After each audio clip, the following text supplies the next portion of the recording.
নমস্কার, নমিতা কুকিং ওয়ার্ল্ডে আপনাদের সবাইকে স্বাগত। আজ আমি আপনাদের কাছে শেয়ার করতে চলেছি ডালিয়ার রেসিপি। এই দেখুন, বাটিতে ডালিয়া নিয়েছি, আর এখানে মসুর ডাল নিয়েছি, আর গাজর, বিনস, আলু, ফুলকপি, বাঁধাকপি সব কেটে নিয়েছি। এবার ডালিয়াটাকে বানিয়ে দেখাবো। দেখুন, কড়াই বসিয়ে দিয়েছি, গরম হয়ে গেছে। এবার একটু সরষের তেল দিয়ে দেবো। সরষের তেল দিয়ে দিয়েছি, গরম হয়ে গেছে। এবার একটা শুকনো লঙ্কা আর একটা কাঁচা লঙ্কা দিয়ে দেবো। এরপরে দিয়ে দেবো জিরে ফোড়ন, তেজপাতা, আদা বাটা। এইবার দিয়ে দেবো কেটে রাখা বিনসটাকে, লবণ দিয়ে দেবো, হলুদ দিয়ে দেবো। এইবার গাজরটাকে দিয়ে দেবো।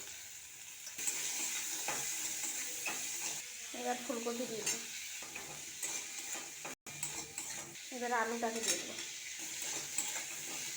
এবার দিয়ে দেবো সোয়াবিনটাকে আগের থেকে ভিজিয়ে রেখেছিলাম, ভালো করে ধুয়ে রেখেছি। সোয়াবিনটাকে দিয়ে দেবো, ভালো করে সব কিছু ভেজে নেবো। এইবার বাঁধাকপিটাকে দিয়ে দেবো। এবার মটরশুঁটি দিয়ে দেবো, নারকেল কুচি একটা দিয়ে দেবো, টমেটো।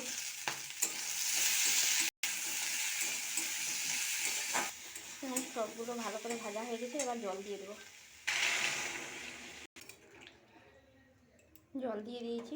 এবার ভিজানো ছোলাটাকে দিয়ে দেবো, আর একটু ভাজা বাদাম দিয়ে দেবো। এবার ঢাকা দিয়ে দেবো। ততক্ষণে আমি এইদিকে সেদ্ধ হতে হতে আমি এইদিকে ডালটা আর ডালিয়াটা ধুয়ে নিয়ে চলে আসবো। ধুয়ে নিয়ে চলে এসেছি। এইবার ঢাকনাটা খুলে দিয়ে দেবো। সবজিগুলো অনেকটাই সেদ্ধ হয়ে গেছে, এবার দিয়ে দেবো।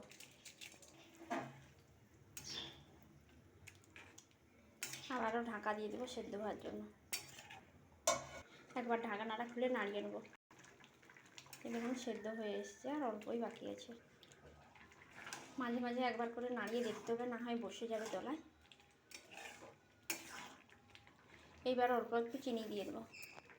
চিনিটা আপনারা যে যার স্বাদ মতো দেবেন।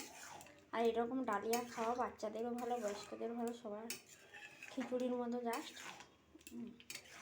ডালিয়াটা খাওয়া শরীরের পক্ষে খুব ভালো। ডালিয়াটা হয়ে গেছে, বন্ধ করে দেবো। এইবার উপর থেকে ভেজে রাখা জিরে গুঁড়ো একটু ছড়িয়ে দেবো, আর দিয়ে দেবো ঘি। ঘি আর গুঁড়ো মশলাটা দিয়েছি, তাই একটু ঢাকা দিয়ে রেখে দেবো। একবার নাড়িয়ে নামিয়ে নেব। তো বন্ধুরা, আমার এই ডালিয়ার ভিডিওটা কেমন লাগলো কমেন্টে জানিয়ে। আর এইরকম ডালিয়া বানিয়ে বাচ্চাদেরকেও খাওয়ান, নিজেরাও খান, দেখবেন খেতে খুব ভালো লাগবে। আর যদি ভালো লেগে থাকে অবশ্যই লাইক, কমেন্ট, শেয়ার করতে ভুলবেন না কিন্তু।